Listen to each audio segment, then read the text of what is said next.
Today we're diving deep into a fascinating and frankly unsettling topic: cognitive shortcut exploitation. We're going to explore exactly how your own brain can be hijacked. You know, there's this idea that being smart is like having a suit of armor against manipulation. But what if I told you that's not just wrong, but the opposite is true? Your intelligence doesn't protect you from manipulation. In fact, in many ways, it makes you more vulnerable. We love to assume that a logical mind is this impenetrable fortress, but the human brain is actually what psychologists call a cognitive miser. And that leads to this really common, kind of weird experience, right? Why do we so often find ourselves saying yes to something before we've even had a chance to really process the question? You agree to something, and a second later you're thinking, wait, what did I just do? Well, the answer is what this entire explainer is all about. This is the core paradox of cognitive shortcut exploitation. That's the moment someone intentionally triggers your brain's built-in biological autopilot to make your decisions for them. Okay, so here's our game plan for today. We're going to start with that intelligence paradox. Then we'll get into your brain's autopilot. After that, we'll break down the exact pattern used to hijack it, look at the controller's game plan, and then, the most important part, we'll talk about how you can reclaim your control and really harness the power of slow thinking. All right, let's jump right in. Section 1, the intelligence paradox. This is where we flip the script on what it means to be smart. We're about to see why your brain's incredible efficiency is also its greatest vulnerability. So, that term I used before, cognitive miser. It's not an insult, I promise. It's a fundamental description of how our brains are wired. See, your brain uses a ton of energy, so to conserve it, it's always looking for the path of least resistance. It would much rather find a quick, good enough solution than a slow, perfectly analyzed one. Think of it like your brain's built-in, permanent energy-saving mode. And this is the absolute key. This drive for efficiency isn't some kind of flaw. It's an amazing feature that lets us make thousands of decisions a day without getting totally paralyzed. But it also creates an entry point. It's like a handle that skilled manipulators learn exactly how to grab onto to pull you in the direction they want you to go. So now we know why our brain loves shortcuts. Let's get into section 2 and see how this actually plays out. This is all about your brain's autopilot, and we're going to get into something called Click-Whirr compliance. I mean, the name itself sounds so mechanical, doesn't it? Like a machine kicking into gear. Now, the more scientific term for this whole process is heuristic hijacking. A heuristic, that's just a fancy word for a mental shortcut. And hijacking, well, that's when someone else deliberately triggers those shortcuts to get what they want. They are literally causing a cognitive shift, forcing you out of your thoughtful, analytical mind and into a state of pure, automatic reaction. And I bet these triggers look incredibly familiar. You've got the urgency trap, that classic fear of missing out. The authority trap, where someone's confidence is meant to replace actual evidence. The reciprocity trap, which makes you feel like you owe them something. Scarcity, it's the last one. That makes things seem way more valuable. And of course, social proof, the old everyone else is doing it trick.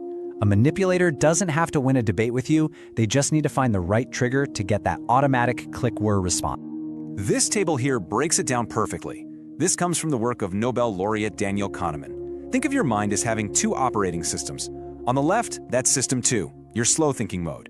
It's careful, logical, and takes a lot of energy. That's when you are consciously in control. And on the right, that's system 1, your fast thinking mode. It's your autopilot, instinctive, automatic, and super fast. The whole point of heuristic hijacking is to shove you out of the driver's seat of system 2 and lock you into the passenger seat of system 1, where you're just along for the ride. Okay, so we've got a system that has vulnerabilities and a set of triggers designed to exploit them. But how does it all come together? It's almost never random. Which brings us to section 3, the hijacking pattern. This is the playbook, a clear 3-step process designed to systematically bypass your logical mind. Let's walk through this. Step 1 is the stimulus flood. The person trying to manipulate you intentionally creates chaos. They introduce pressure, noise, a ton of information, and a sense of hurry. This overload is designed to completely exhaust your analytical system too. Your brain just wants it to stop. Then comes step 2, the trigger deployment. Right at that moment when you're overwhelmed, they offer you a simple, easy way out by deploying one of those triggers like scarcity or authority. And that leads directly to step 3, reflexive compliance. With your analytical mind basically offline, your brain just gratefully grabs onto that shortcut and runs the program. Click-Whirr, yes, no fact-checking required. And when this pattern gets repeated, the result is a state of what's called cognitive ease. Your brain, being that cognitive miser, learns that following these shortcuts feels good, it's easy, it saves a ton of mental energy. Over time, your mind can literally be trained to trust the feeling of the shortcut more than any actual hard evidence. So, this leads us right into the psychology of it all. For Section 4, let's look at the controller's game plan. Why do people do this, and why do we fall for it? It really boils down to a conflict: motivation versus vulnerability. It's really a battle of needs. On one side, the controller is aiming for frictionless control. I mean, why bother with a logical argument when you can just push a biological button and trigger a reflex? It's about exploiting your brain's basic wiring. And on the other side, you've got your brain's core vulnerability, its deep, relentless need for efficiency. Your mind is hardwired to value speed over accuracy in a lot of situations. So the controller's desire for an easy yes and your brain's desire for a quick answer, they line up perfectly.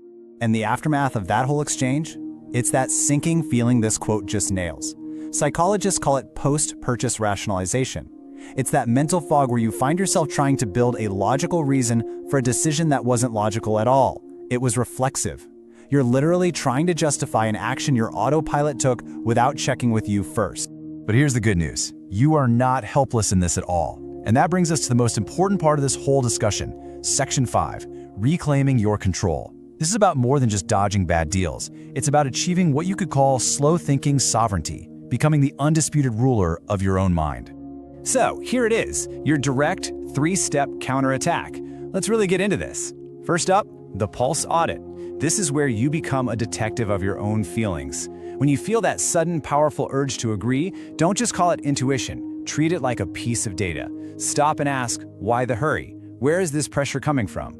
Just asking that question starts to wake up your analytical brain. Second, strategic delay. This is your mental emergency brake, and it is by far your most powerful weapon. You have to intentionally create space, a buffer, between their trigger and your response. It can be as simple as saying, let me think on that, or even just taking a deep breath and counting to 10.